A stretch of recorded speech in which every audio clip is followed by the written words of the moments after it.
Hey and welcome to the MX5 guide on Circuit de Lédenon in iRacing. The track limits used to be pretty inconsistent around here, but they got changed this season and they changed for the better. The only thing that you need to keep in mind here now is that you will never receive an incident point as long as you stay with two wheels on the track or the surface of the curbs.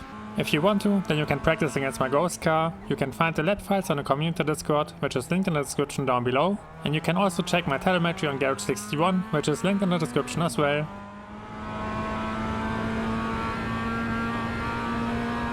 You want to use all available space on the entry into the first turn, and to make sure that the left side of the car doesn't cross the white line, you want to align the white line with the orange line on your wheel or the red lights on your RPM bar. That way, your left wheels will stay on the left side of the white line and you won't receive an incident point. Aim for a tight line around the first inside curb, lift when you reach it, transition onto the brakes and shift down into third gear. I'm using a manual blip to keep the car more stable on the downshift into third gear. If you are struggling around here, then I would recommend you to use the auto blip assist this week, because you will need manual blips on a few more occasions around this track. Maintain a soft touch on the brakes, keep decelerating and aim for a tight line around the second inside curb. Use the inside curb as marker to shift down into second gear, again with a manual blip to keep the car more stable, and let the car swing deep into the turn.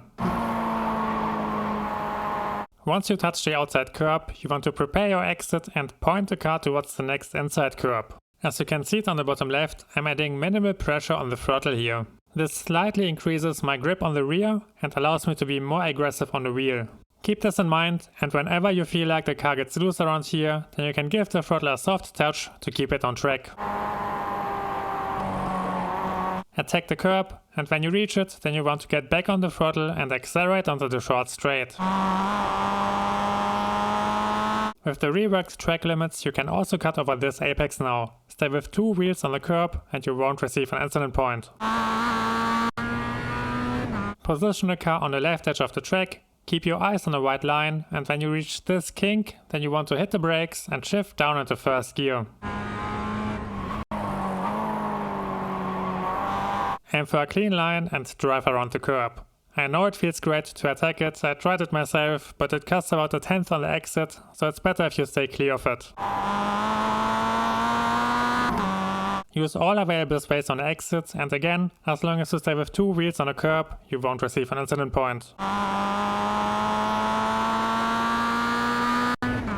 Use the wheel or the red lights to position the car on the white line again, and I'm using the dark grass texture on the right as marker for braking.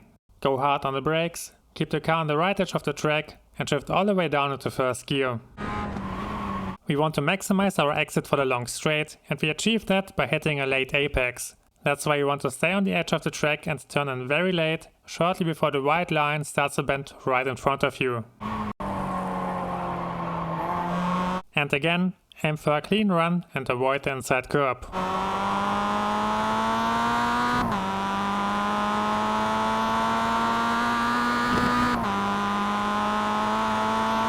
Drive with the left side of your car over the white line to prepare wide entry into the next fast-paced right-hander.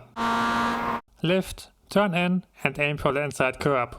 I'm not fully lifting here and maintain a soft touch on the throttle because it keeps the car more stable when you attack the curb.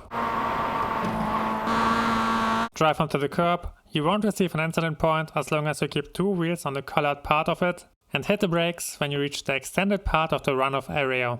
You want to hit the brakes hard and shift all the way down into first gear. Avoid the inside curb to hit a clean exit.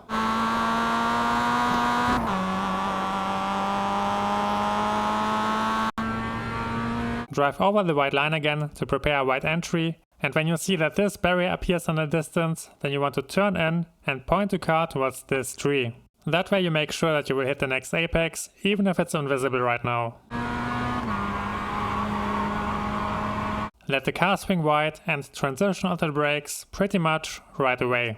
You want to shift into second gear and aim for a smooth entry.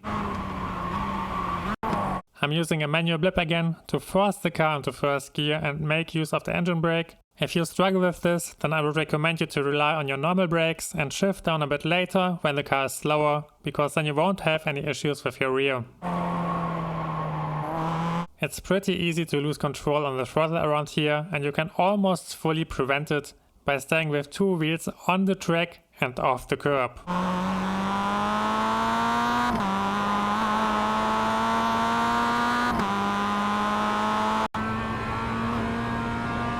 The next exit leads onto a long straight. That's why it's very important that you don't overdrive the car in this braking zone. Point the car towards the next inside curb and hit the brakes about 2 car lengths before you reach it. The key point to keep in mind around here is that you want to be coasting or already back on the throttle when you reach the inside curb. When you reach the curb while you are still on the brakes, then it will feel like the car is stuck in mud and you will hit a really bad exit onto the main straight. Here comes the uncut cockpit lap, where you can let everything settle.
Thanks for your support, I wish you good luck for your races next week and see you next time!